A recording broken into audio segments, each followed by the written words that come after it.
Okay, so I'm going to share with you today the one main reason why I personally would never join Real. Now, this is not a bash on Real, but this is simply to share with you what policy they have set in place that doesn't fit for me. I just can't get past it. I consider myself an entrepreneur, and I would never join a brokerage that doesn't at least offer multiple sources of income. And Real does that. They obviously offer commission on sales of homes and they offer revenue share. But the policy that they have that doesn't fit for me, that I don't agree with, is they say that you have to also be in production in order to receive your revenue share. Now, this only works in a perfect world.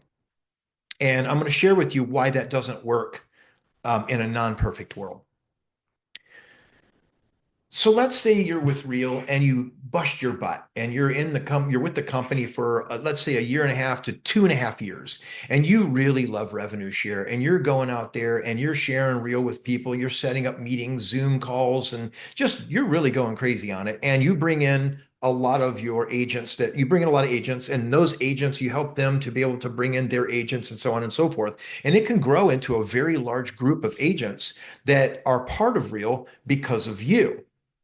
Okay. And then Real says that we're going to give you your revenue share checks, but you also have to produce. So let's say you've done all of this and you're like, man, I'm getting good money now that's coming in after 2.5 years of really working hard, bringing agents in. And now I'm going to maybe upgrade my house. I'm going to buy a newer car. And now, obviously, your lifestyle increases because of this. But here's where it doesn't work for me. Let's say you're not feeling well. Let's say you go into the doctor and you say, just not been feeling well. And they look at you and they say, you have cancer. 1 in 8 women in the United States today are diagnosed with breast cancer, and it's serious. And I don't know if you've ever seen what somebody goes through to fight for their life, to become a warrior on their own, to be able to fight cancer so that they can live. But I have. I've seen it firsthand.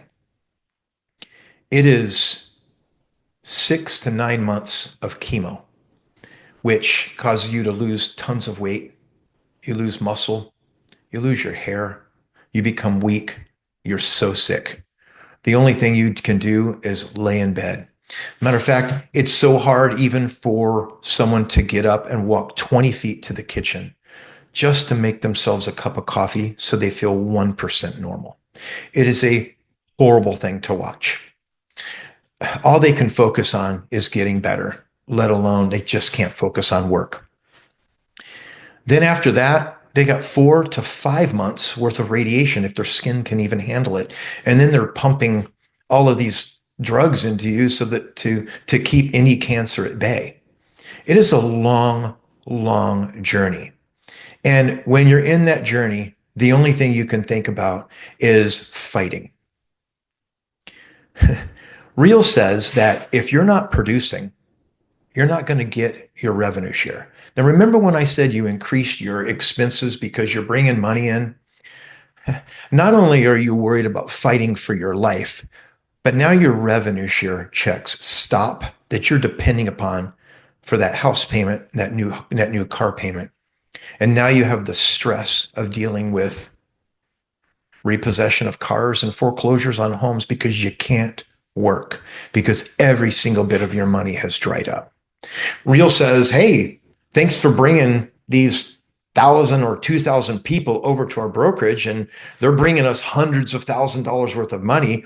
But we're going to keep your revenue share until you start producing. And thank you.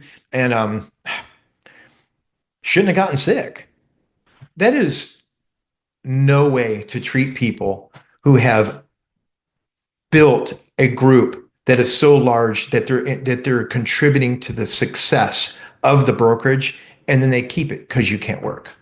That's the one reason. You see, because I've seen someone go through this. Now, they were not part of a brokerage, but I've seen what that does. And had they been, they couldn't have worked. They would have lost everything. I'm part of EXP. EXP does not have that in place. EXP says, hey, you have contributed to the success of this company by bringing all these agents in. Don't worry about it. We'll pay you on their production. And the only thing you need to worry about, because you don't need to stress with money, you don't need any more stress. The only thing you need to worry about is getting better. Okay. And that's the one main reason why I could never personally join Real. Like I said, it's not a bash. It's just something I don't agree with. Hey, listen, everything goes smooth in a perfect world, but we don't live in a perfect world. Things happen all the time. And like I said, 1 in 8 women are diagnosed with breast cancer every single year in the United States. So there you go. That's my reason. And if you want to know more about EXP, feel free to reach out. I'd love to hear your comments below, and feel free to reach out to me there. And like I said, thank you so much for listening to this video. And like I said, if you have any comments, send them out to me. I'd love to hear it. And if you want to know more about EXP Realty, EXP Real Estate, just reach out, let me know, and I'd be happy to answer any questions you might have. Other than that, God bless.